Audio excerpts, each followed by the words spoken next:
नमस्कार दोस्तों, electoral bond का स्कैम ना सिर्फ देश का सबसे बड़ा स्कैम है बल्कि ये पूरी ही दुनिया का सबसे बड़ा घोटाला है। ये बात मैं नहीं कह रहा बल्कि हमारी फाइनेंस मिनिस्टर निर्मला सीतारमन के हस्बैंड जो कि एक इकोनॉमिस्ट भी हैं, वो कह रहे हैं electoral bond issue is not only the biggest scam in India but this is the biggest scam in the world. पिछले वीडियो मैंने आपको बताया था कि कैसे ये कोई एक घोटाला नहीं है बल्कि एक घोटालों का भंडार है जिसके अंदर कई सारे छोटे बड़े स्कैम्स छुपे हुए हैं। कुछ ऐसे स्कैम्स जहां पर सीधे तौर पर जनता के पैसे की चोरी करी गई है, तो कुछ ऐसे स्कैम्स जहां पर अनवर्दी कंपनीज को सरकारी टेंडर्स दिए गए हैं, कुछ ऐसे केसेस जहां पर टैक्स चोरी करने वाली कंपनीज को खुलेआम चोरी करने दी गई, तो कुछ ऐसे केसेस जहां पर कंपनीज से हफ्ता वसूली करी गई। लेकिन इन सब के अलावा कुछ ऐसे भी घोटाले हैं जहां पर आम लोगों की जिंदगियों के साथ खेल खेला गया।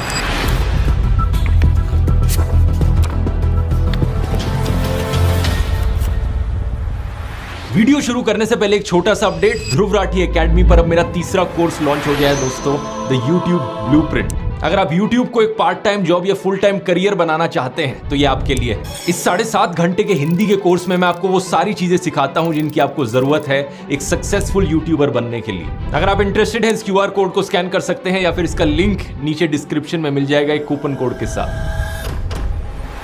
अगर कोई इंसान किसी बीमारी की वजह से मरता है तो अक्सर लोग कहते हैं कि होनी को कौन टाल सकता है, ये तो भगवान की मर्जी थी। लेकिन सोचकर देखो दोस्तों, अगर कोई इंसान खराब क्वालिटी दवाइयों की वजह से मरता है तो क्या आप इसे भगवान की मर्जी कहोगे? इमेजिन करके देखो, अगर सरकारी रेगुलेटर्स किसी कंपनी की खराब क्वालिटी की दवाइयों को इग्नोर कर देते हैं और उसकी वजह से लोग मारे जाते हैं, सुनकर लगेगा कि ये किसी डार्क पॉलिटिकल थ्रिलर फिल्म का प्लॉट हो। लेकिन अफसोस, ये सच्चाई है दोस्तों। इस रिपोर्ट को देखो जिसे हेल्थ रिपोर्टर प्रियंका पुला ने लिखा था और इसे पब्लिश किया गया था लाइव मिंट में दिसंबर 2021 में। ये रिपोर्ट हमें 9 मई 2021 का एक किस्सा सुनाती है। देश में कोविड की सेकेंड वेव आई हुई थी। उत्तर प्रदेश के चिरंजीव हॉस्पिटल में काम करने वाले एनेस्थीसियोलॉजिस्ट जितेंद्र पाल को एक कॉल आती है नर्सिंग स्टाफ से। कॉल पर इन्हें बताया जाता है कि 2 पेशेंट्स में बड़े अजीबोगरीब सिम्टम्स देखने को मिल रहे हैं। बुखार के मारे वो कांप रहे हैं और अचानक से उनका ब्लड ऑक्सीजन लेवल बड़ी तेजी से नीचे गिर गया है। इन दोनों पेशेंट्स को एंटीवायरल दवाई रेमडेसिविर का पहला शॉट दिया गया था और ये रिएक्शन सिर्फ 1 घंटे के बाद उनमें देखने को मिला। कमाल की बात यह थी कि इकलौता इंसिडेंट नहीं था। कुछ ही दिन पहले जितेंद्र पाल ने देखा था सेम चीज हो रही थी लाइफलाइन हॉस्पिटल के 4 पेशेंट्स के साथ। इन्वेस्टिगेशन करी तो पता चला इन दोनों हॉस्पिटल्स में पेशेंट्स को सेम दवाई का बैच दिया गया था, बैच V100167। इसे गुजरात की कंपनी जाइडस कैडिला के द्वारा मैन्युफैक्चर किया गया था। इस दवाई को उत्तर प्रदेश की सरकार ने प्रोक्योर किया था इस कंपनी से, लेकिन जैसे ही डॉक्टर्स को पता चला कि पेशेंट्स में रिएक्शन देखने को मिल रहे हैं, डॉक्टर्स ने इस बैच की दवाई को यूज करना बंद कर दिया। डॉक्टर्स ने फैमिलीज को बताया कि वो कोविड पेशेंट्स के लिए एक दूसरे ब्रांड की दवाई इस्तेमाल करें। जितेंद्र पाल ने लाइव मिंट को बताया कि एक बार उन्होंने ये दवाई यूज करनी बंद करी तो पेशेंट की कंडीशंस इंप्रूव हो गई। लेकिन सिमिलर कहानियां उत्तर प्रदेश के कई सारे और हॉस्पिटल से भी आ रही थी। झांसी महारानी लक्ष्मीबाई मेडिकल कॉलेज, मेरठ का Lala Lajpat Rai memorial medical college और वाराणसी का आशीर्वाद एंड एपेक्स हॉस्पिटल। 7 और 9 मई के बीच डॉक्टर अनुज कुमार जो एक और हॉस्पिटल में काम कर रहे थे, उन्होंने भी सेम चीज रिपोर्ट करी। 5 पेशेंट्स जिन्होंने इस कंपनी की रेमडेसिविर खरीदी थी V100156 बैच की, उन्हें अचानक से फीवर हो गया और सांस लेने में प्रॉब्लम होने लगी। डॉक्टर अनुज कुमार ने बताया कि इवन दो कोविड के सिम्टम्स सिमिलर थे, लेकिन यहां पर यह बताना काफी आसान था कि दवाई की वजह से पेशेंट्स को प्रॉब्लम हो रही थी। कुछ ही दिनों बाद बाकी और स्टेट से भी ऐसी खबरें आने लगी। राजस्थान, महाराष्ट्र, गुजरात, बिहार, पेशेंट्स रेमडेसिविर लेने के बाद और बीमार पड़ जा रहे थे। इन सभी दवाइयों के बैचेस एक दूसरे से काफी सिमिलर थे। V100153, 156, 166, 167, 170 या फिर L100148। इन सभी केसेस में एक ही कंपनी ने इन दवाइयों को मैन्युफैक्चर किया था, कैडिला। सरकारी ओन्ड प्रोक्योरमेंट कंपनीज थी जिन्होंने इन दवाइयों को खरीदा था। ढेर सारे हॉस्पिटल्स ने इस चीज को लेकर आवाज उठाई, लेकिन उत्तर प्रदेश, राजस्थान, महाराष्ट्र और गुजरात के स्टेट रेगुलेटर्स ने ज्यादा कुछ किया नहीं। सिर्फ बिहार के रेगुलेटर ने यहां पर एक रेड फ्लैग रेज किया। इन्होंने इस कंपनी की V100167 बैच की दवाइयों को टेस्ट कराया और पता चला कि एक्चुअली में इन दवाइयों में बैक्टीरियल एंडोटॉक्सिन्स मौजूद थे, वो कंपाउंड्स जिनकी वजह से इंसानों को फीवर हो सकता है और एक्सेस में लिया जाए तो सेप्टिक शॉक भी लग सकता है। जब ये बात सामने आई तो अक्टूबर में पटना सिविल कोर्ट में केस भी फाइल किया गया इस कंपनी के अगेंस्ट। बात यहां पर यह है कि इस कंपनी की मैन्युफैक्चरिंग यूनिट्स गुजरात में लोकेटेड थी और गुजरात एफडीसीए की रिस्पॉन्सिबिलिटी थी कि ये चेक किया जाए कि इस कंपनी की सारी दवाइयां क्वालिटी स्टैंडर्ड्स मीट कर रही हैं या नहीं कर रही। इन्होंने ही एक्चुअली में लाइसेंस दिया था इस कंपनी को ये दवाई मैन्युफैक्चर करने के लिए। और जब ये रिपोर्ट्स आने लगी कि इनकी कुछ दवाइयां सब स्टैंडर्ड क्वालिटी की हैं, तो बिहार के रेगुलेटर ने गुजरात के एफडीसीए को भी इन्फॉर्म किया था और इनकी रिस्पॉन्सिबिलिटी थी टेस्ट करना इन बैचेस को, लेकिन इन्होंने कोई टेस्टिंग नहीं करी। Joint commissioner of Gujarat regulatory lab ने मिंट को बताया कि जो खराब दवाइयों के बैचेस थे वो इनकी लैब में कभी पहुंच ही नहीं पाए टेस्टिंग के लिए। गुजरात एफडीसीए के कमिश्नर से बार बार सवाल किया गया कि इनके डिपार्टमेंट ने दवाइयों की टेस्टिंग क्यों नहीं करी, लेकिन सवालों का कोई जवाब नहीं आया।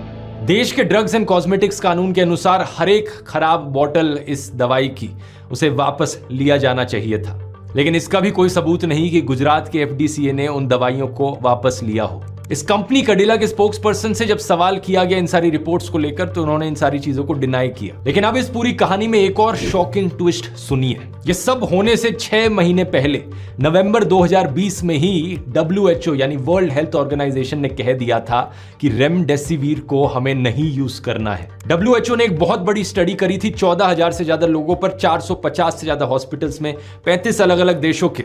इस स्टडी में पाया गया कि ये रेमडेसिविर एक्चुअली में कोविड के खिलाफ इफेक्टिव नहीं है, लेकिन फिर भी हमारी सरकार ने ना सिर्फ रेमडेसिविर को अप्रूव किया बल्कि इसकी प्रोडक्शन को बढ़ाने की भी बात करी।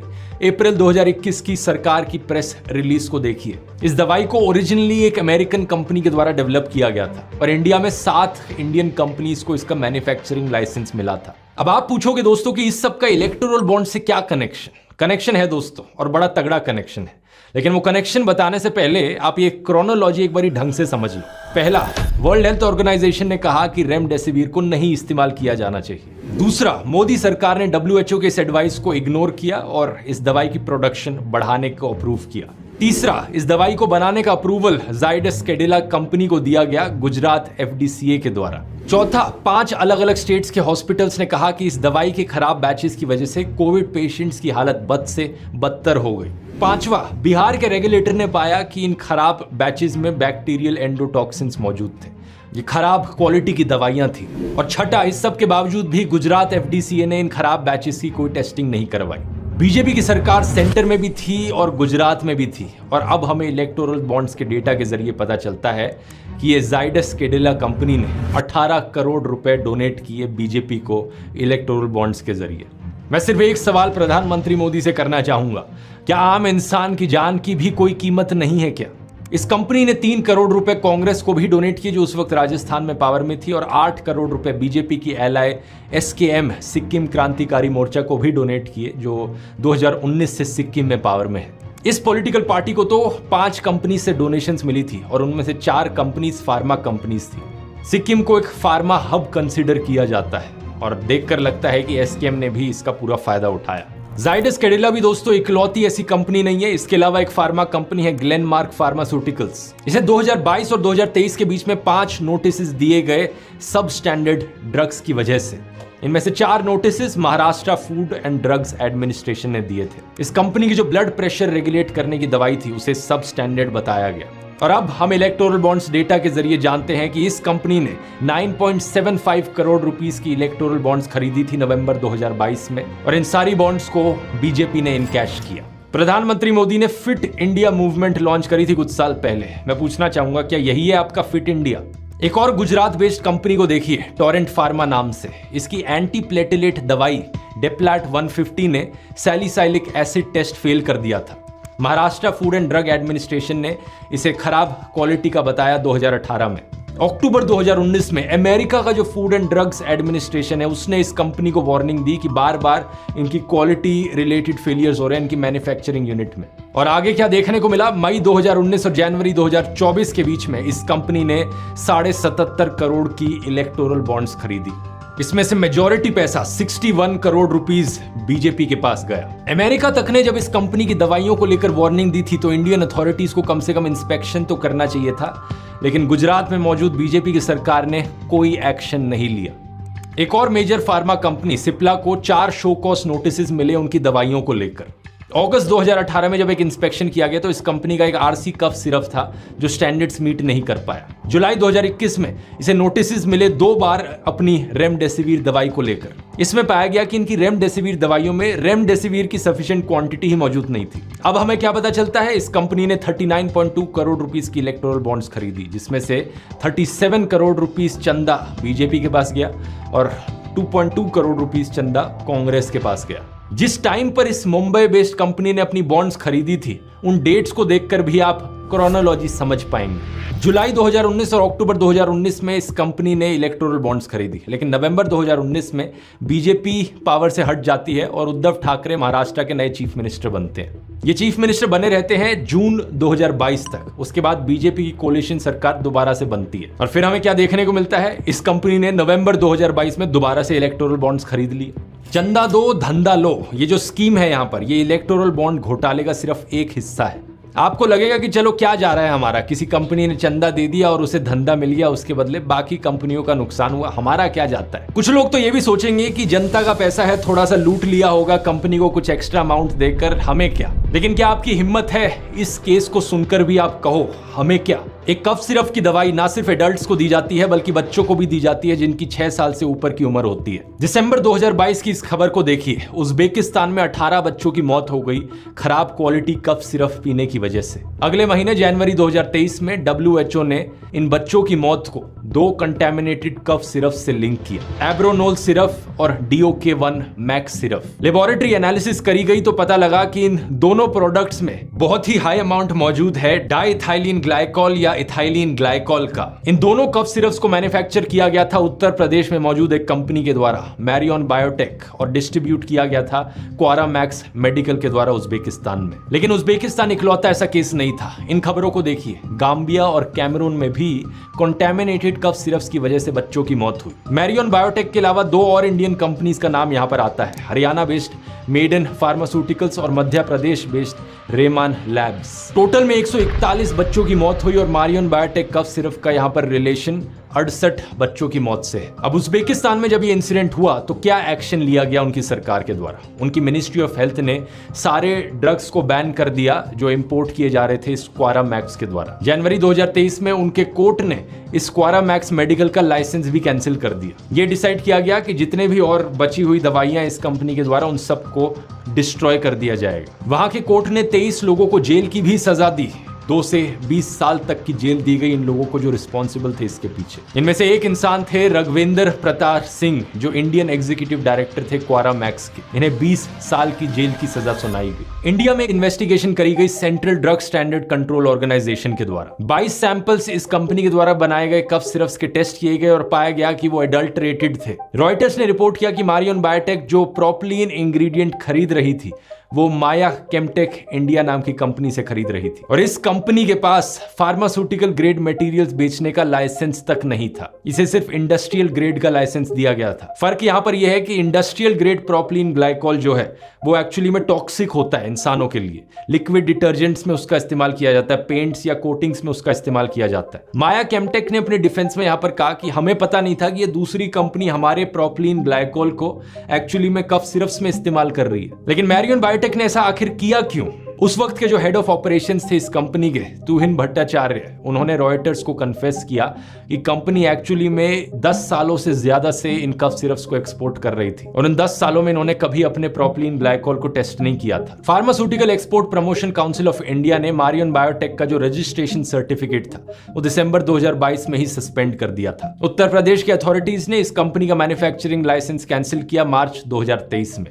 3 एम्प्लॉयज को अरेस्ट भी किया गया। इस कंपनी के 2 डायरेक्टर्स सचिन जैन और जया जैन के खिलाफ FIR भी लॉन्च की गई। लेकिन फिर आता है हमारी कहानी में एक ट्विस्ट। उत्तर प्रदेश के पुलिस ऑफिसर विजय कुमार बताते हैं कि इनके 3 एम्प्लॉयज को बाद में बेल पर रिलीज कर दिया गया। अप्रैल 2023 में इलाहाबाद हाईकोर्ट ऑर्डर देता है सचिन जैन और जया जैन को लेकर, अनलेस इनके खिलाफ कन्विक्शन हो पुलिस इन्हें अरेस्ट नहीं कर सकती। अक्टूबर 2023 में रिपोर्ट किया जाता है कि इस कंपनी को वापस से अलाउ कर दिया गया है अपनी फैक्ट्री दोबारा खोलने को। पता चलता है कि उत्तर प्रदेश की सरकार ने 14 सितंबर को एक ऑर्डर दिया था इसको लेकर। इस ऑर्डर में लिखा गया कि जो प्रोडक्ट्स इस कंपनी के प्रोपिलीन ग्लाइकोल को इस्तेमाल कर रहे हैं, हम वो बनाने की परमिशन नहीं देते, लेकिन बाकी सारे प्रोडक्ट्स बनाने और बेचने इस कंपनी को अलाउड है। ये केस भी इकलौता केस नहीं है दोस्तों, सिमिलर कहानी एक और कंपनी को लेकर देखने को मिलती है। सितंबर 2023 के इस न्यूज आर्टिकल को देखिए। जम्मू एंड कश्मीर के उधमपुर डिस्ट्रिक्ट में करीब 12 बच्चों की मौत हुई। इनमें से कुछ बच्चों की उम्र सिर्फ 2 महीने की थी, कोई 1 साल का था तो कोई 2 साल का था। इनकी मौत हुई क्योंकि इन्होंने एक ऐसी कफ सिरप पी जिसमें डाइथाइलिन ग्लाइकोल की बड़ी ज्यादा मात्रा मौजूद थी। इस कफ सिरप को बनाया गया था डिजिटल विजन फार्मा कंपनी के द्वारा, और जब टेस्टिंग कराई गई तो पता चला ये भी इंडस्ट्रियल ग्रेड केमिकल्स का इस्तेमाल कर रहे थे अपनी दवाइयों में। इतने सारे बच्चों की मौत के बावजूद भी इस केस में एक चार्जशीट फाइल करने में 3 साल का समय लग गया, और इस आर्टिकल के अनुसार इस इंसिडेंट के 4 साल बाद भी किसी को गुनहगार नहीं ठहराया गया यहां पर। लेकिन इस इंसिडेंट से पहले इस डिजिटल विजन फार्मा कंपनी को कई सारी वार्निंग्स दी गई थी। महाराष्ट्र और गुजरात के ड्रग रेगुलेटर्स ने कम से कम 16 अलग अलग वार्निंग्स दी थी इन्हें। ऐसे एग्जाम्पल्स आपको ढेरों कंपनीज के मिल जाएंगे दोस्तों। दिसंबर 2023 में central drug standard control organisation ने जब अलग अलग कफ सिरप सैंपल्स की टेस्टिंग करी तो पाया गया कि 54 फार्मा कंपनीज ऐसी हैं जिनके कफ सिरप्स ने एक्सपोर्ट क्वालिटी टेस्ट फेल कर दिए। हमारे देश की काफी सालों से रेपुटेशन रही है कि इंडिया को फार्मेसी ऑफ द वर्ल्ड करके पुकारा जाता है, लेकिन पहले उन 3 कंपनीज ने इस रेपुटेशन को नीचे गिराया, और फिर इन 54 कंपनीज के कफ सिरप सैंपल्स को जब एनालाइज किया गया तो उससे क्या असर पड़ेगा देश की रेपुटेशन पर। ये सब सुनकर आपको लगेगा कि हमारी सरकार देश की फिक्र करती है, देश के लोगों की फिक्र करती है, तो डेफिनेटली उन्होंने कोई एक्शन लिया होगा इन चीजों को लेकर। उन्होंने क्वालिटी कंट्रोल को और स्ट्रिक्ट बनाने की कोशिश करी होगी, ऐसे कानून पास किए होंगे जिससे कि दवाइयों की क्वालिटी इंप्रूव की जा सके। लेकिन नहीं, एक्चुअली में सरकार ने कैसे कानून पास किए? अगस्त 2023 के इस हिंदुस्तान टाइम्स के आर्टिकल को देखिए। Bill to ease penalties for low quality drugs passed in parliament. सरकार चाहती है कि अगर किसी कंपनी ने लो क्वालिटी की दवाइयां बनाई हैं तो उस पर जो पेनल्टी लग रही है वो पेनल्टी अब कम पैसों की लगे थोड़ी। जन विश्वास बिल कंपनीज के द्वारा किए गए माइनर ऑफेंसेस को डीक्रिमिनलाइज करता है। Public health activist Dinesh Thakur ने कहा कि ये गलत है, ऐसी चीजें डीक्रिमिनलाइज नहीं की जानी चाहिए। लेकिन सबसे प्रॉब्लमैटिक बात थी कि सरकार ड्रग्स एंड कॉस्मेटिक्स एक्ट के सेक्शन 27D में जो चेंज लाई। अगर कंपनी लैब टेस्ट को फेल कर जाती है तो पहले उन्हें 1 से 2 साल की सजा हो सकती थी, लेकिन अब एक आउट ऑफ कोर्ट कॉम्प्रोमाइज ही काफी है, यानी कि पैसा दो और मामला रफा दफा करो।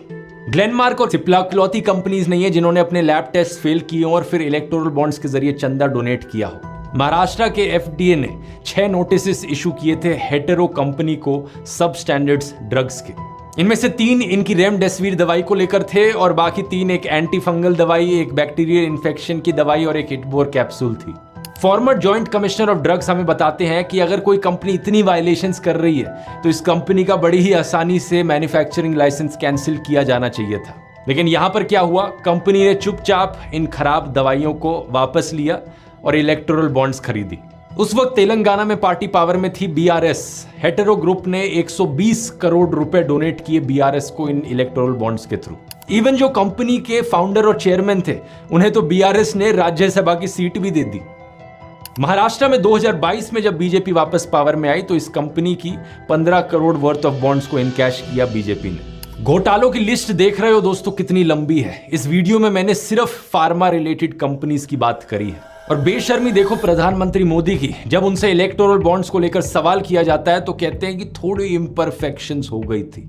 कोई व्यवस्था पूर्ण नहीं होती, कमियां हो सकती है, उसको कमियों को सुधारा जा सकता है। बहाना मारते हैं कि मोदी की वजह से पता चला कि किसको कितनी फंडिंग मिली। ये तो मोदी ने इलेक्टोरल बॉन्ड बनाया था, इसके कारण आज आप ढूंढ पा रहे हो कि पैसा बॉन्ड किसने लिया, कहाँ दिया, कैसे। झूठ बोलो, बार बार झूठ बोलो, जो भी बोल सकते हैं सब झूठ बोलो, जहां भी बोल सकते हैं झूठ बोलो।